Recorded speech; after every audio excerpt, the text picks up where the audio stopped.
What if we tried to become better photographers instead of better camera specialists?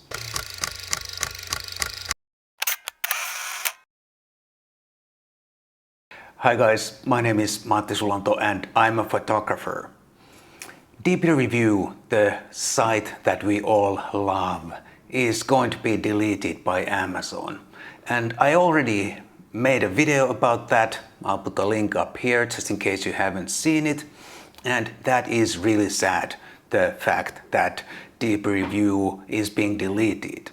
But in this video, I'm trying to find another positive angle to all that. I'm not trying to defend Amazon, far from it. I think it is sad that DPR Review is being deleted. However, when you think about it, one fundamental reason for the site to exist in the first place was to generate sales for Amazon. Those entertaining reviews, those arguments in the forum and the camera database and all that, they were there only so that we would spend as much time browsing the site as possible until we hopefully clicked one of the links and bought something from Amazon.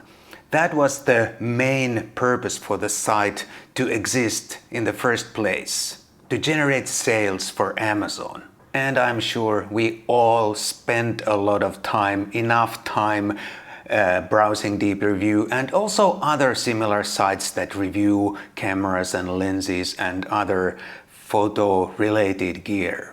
But what would happen if we spent the same time and same energy on photography, on actual photography, taking pictures and trying to become better photographers? If we are really interested in photography, it's not necessary to browse websites that review cameras and lenses, and it's not necessary to argue about cameras, which camera is best. Those websites don't make us any better photographers.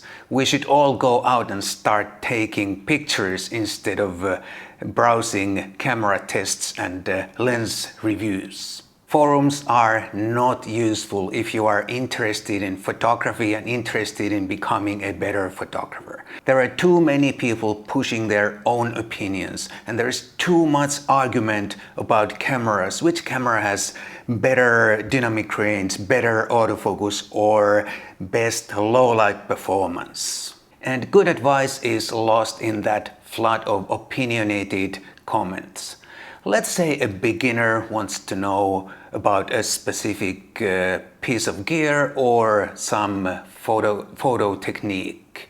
Maybe the beginner wants to know which portrait lens would be best or what kind of a lens would be suitable for portraits.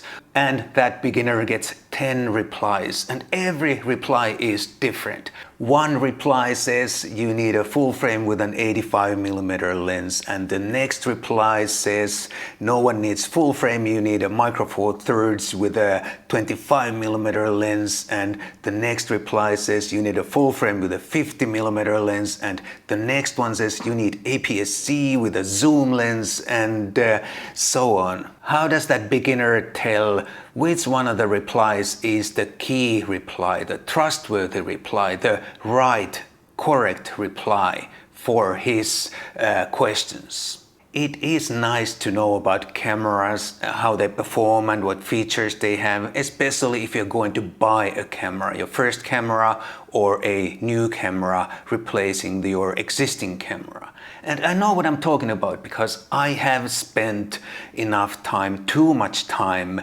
reading camera reviews and lens tests. However, if your only purpose is to make a good photograph, you don't need any specific camera. You can do that with pretty much every camera or any camera. You can do that even with a film camera.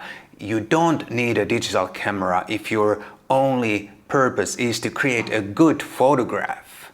If we were really interested in photography, we wouldn't be reading tests and reviews and forums. And I'd like to ask, would the whole photographic community be better if we just concentrated on photography instead of lens reviews and arguing about cameras and lenses. We argue about meaningless nuances in camera features and performance, like high ISO, noise levels, dynamic range, and what kind of megapixel count we need for whatever kind of work, and many other things that have absolutely nothing to do with photography and the act of taking a good-looking picture. We are also keen to look at sensor performance of the latest cameras and how our current camera compares to those latest cameras. But does it really matter if my current camera only got 97 score in DxO sensor rating? Should I rush out and buy another camera that got 100 score? Would that make me a better photographer? We spent hours looking at MTF curves and resolution tables for lenses. And we pixel peep until our eyes bleed to see some trivial difference in the corner sharpness between two lenses.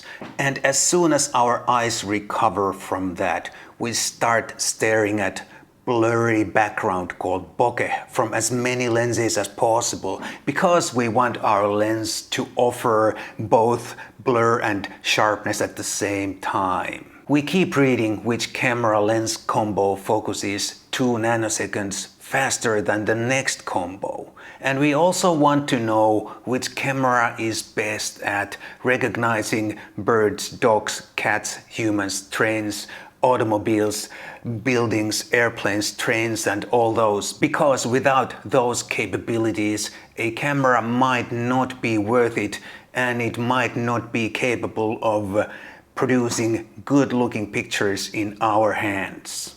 Is that photography? And more importantly, does it make us better photographers? I recently got a comment from someone who was judging the value of 2 camera systems based on how much 1 square millimeter of sensor area cost and how many pixels are in that 1 square millimeter of sensor area. What has that got to do with photography? And would that kind of contemplating make you a better photographer? If we were really interested in photography, we'd spend much more time with our cameras taking pictures instead of pondering some trivial, meaningless, gear-related issues. Having said all that, of course, I also wish that DP Review could be saved and it would stay available for all of us as a resource also in the future. My only point here is that we should concentrate more on photography and less on gear. How about we all go out and use our cameras for what they were originally designed for, photography? How about we all try to become better photographers instead of trying to become better camera specialists? But now it's your turn. Please do leave your thoughts on this in the comments down below. That's all I have for you today. I hope this was thought-provoking and entertaining, and if it was, please do consider buying me a cup of coffee. There's a link down below for that if you don't live in Finland. Thank you so much, and I'll definitely see you again in the next video.